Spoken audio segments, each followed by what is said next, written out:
Well, if you're a member of my channel, welcome back. It is Wednesday, July the 2nd, out here at my tiny little apiary, if you can call it that. I got 2 hives right now. If you follow me, a week ago, we noticed we had a laying worker. I had a million ideas of how I wanted to address it. At the end of the day, we decided to requeen them. So if you want to see that video, there's a video showing the process that I went through of dumping them over there, getting rid of the laying worker, installing the new queen. Today, we are, I did that on Saturday. Today is Wednesday. So I intend to open these girls up and just make sure that the queen is accepted and that they're laying eggs.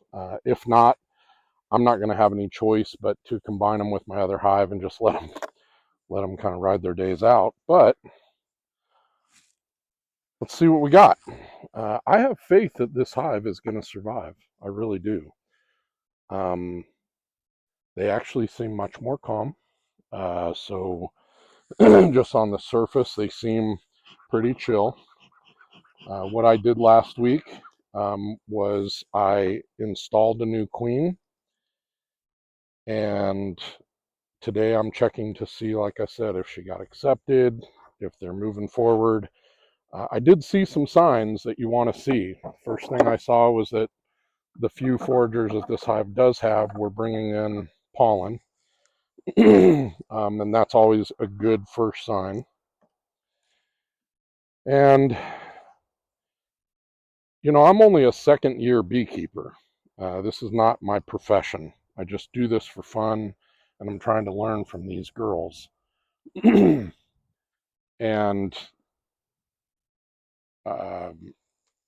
so I'm not doing this for maximizing honey yield. What I'm trying to do now is just make sure that I can go into winter with 2 strong hives.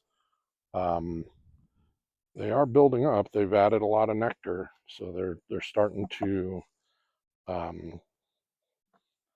build up in here. So with a laying worker, the problem I have is that most of my worker bees that are attending to the brood are dying off. There's just not a huge population to attend to it. So what I did was, this hive came out of winter super strong, and eggs there. What I'm looking for is eggs, larvae, and brood, which would tell me that they have a queen. I would be surprised if we had any brood. It's only been 4 days, but we could start seeing some more mature larvae. And I will say this hive is much more calm. They've been bringing in a little bit of pollen.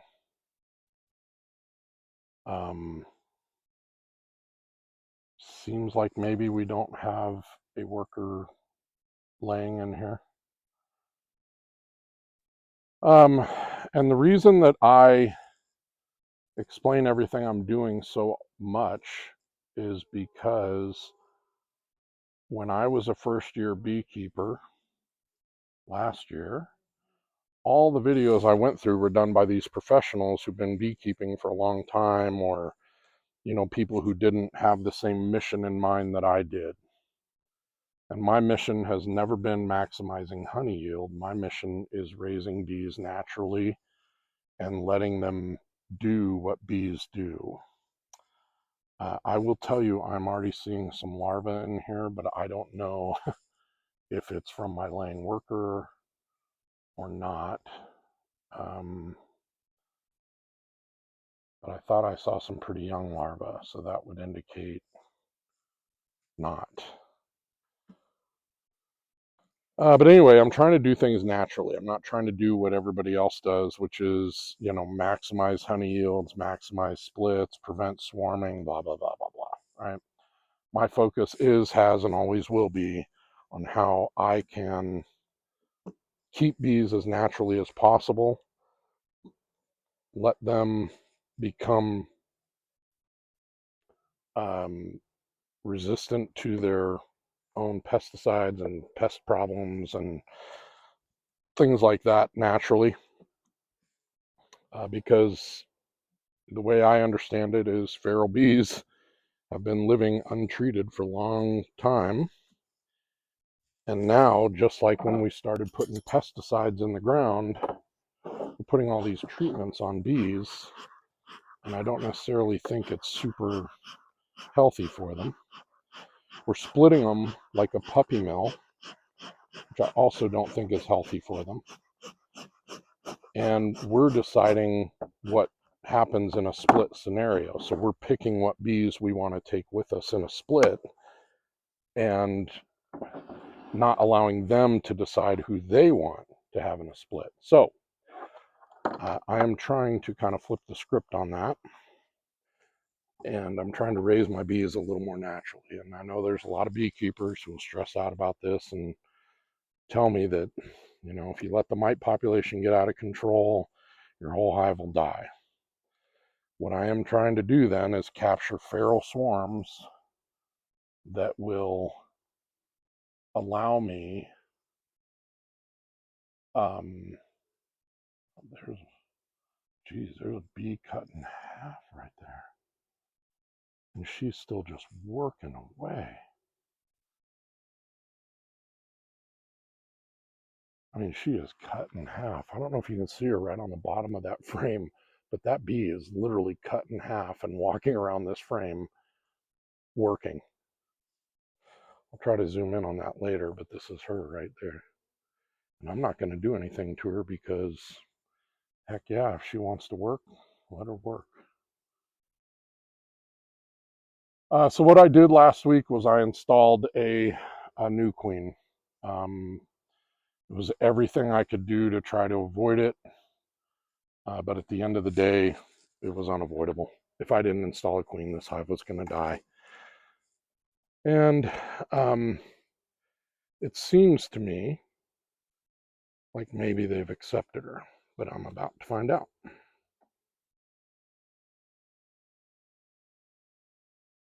Holy cow.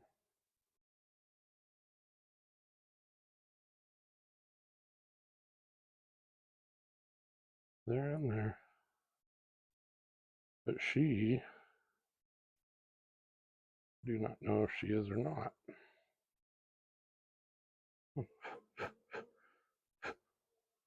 I'm pretty sure she's out. A lot of bees in here, but I don't think she's one of them. I don't think she's on the bees, if you know what I'm saying. So they've released her. Yep.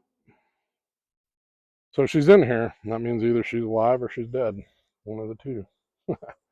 And I think I see some eggs, so I think she lived. Oh, actually, I think I maybe just saw her walk on the top of this frame right now.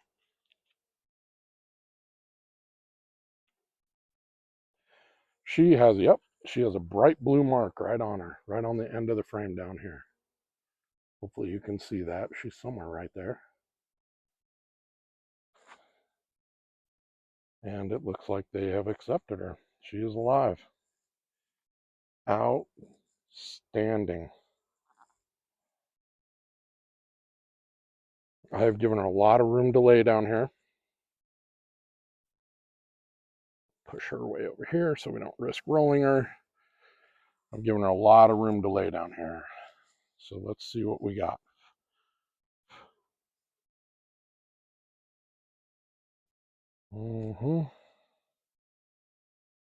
Yeah, they got to her pretty quick because I already have some 3-day-old larvae. Unless that's old.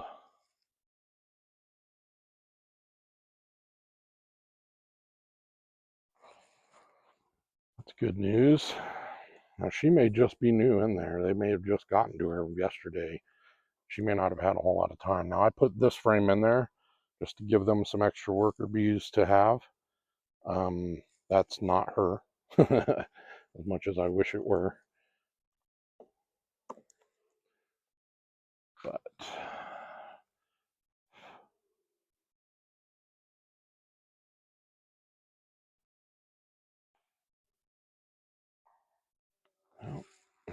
Well, I know she's in there, and I know she's going to be laying, so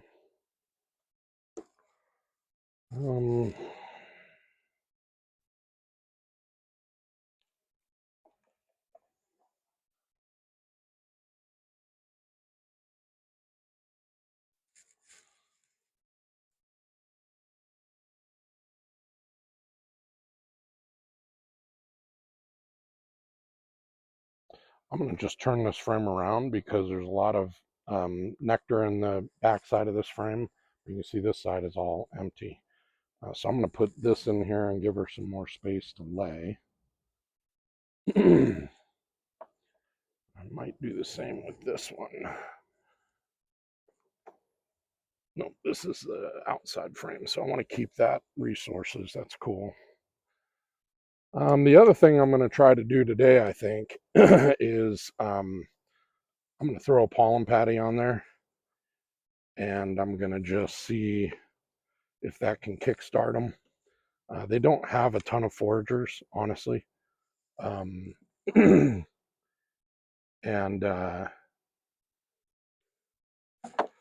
that's frustrating for them to be able to go get larvae and stuff. So, or to get pollen. So I'm going to try really hard to provide them with an option here, should they need it. Now, she was just on this frame. Now she is not. That's how shady she can be. She might have jumped over here. I just want to see her lay a few eggs, honestly.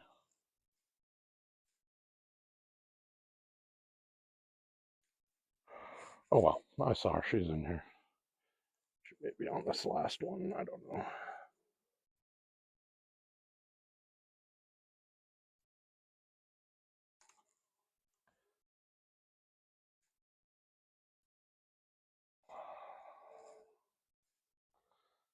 Yeah. So I think I'm going to put this one turned inward here so that she has more laying surface. And I'm going to push this forward, make sure I don't have her in between.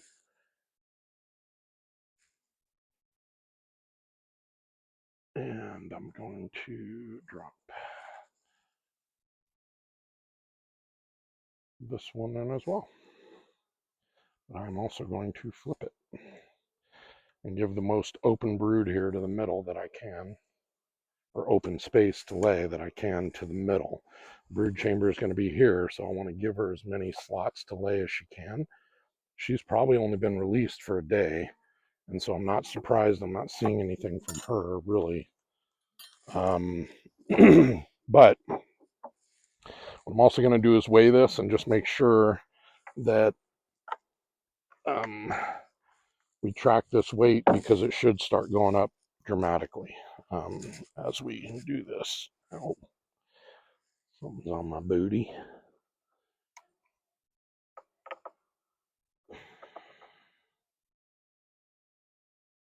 It's 15. So I'm going to assume we're at 30 pounds on that box. 15 and 15. And this box is also 15 and 15. Now, when these things get full, they're going to be at closer to 80 pounds. So I know kind of what I'm dealing with here with regards to their weight, and I can pay attention to that.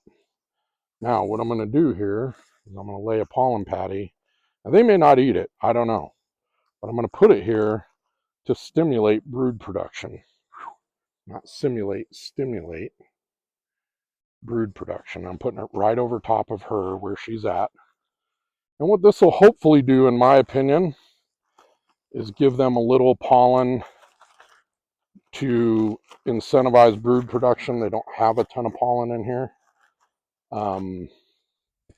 And what I'm hoping this will do is give them some food sources to have for their baby bees. And I'm going to go ahead and just drop both pollen patties on here. And if they don't use them, that's fine. But I want them to have them at their disposal. And in a week or two, I'm going to let them go now, probably for a good week or two. And I won't mess with them again until long after the 4th of July holiday. Oops.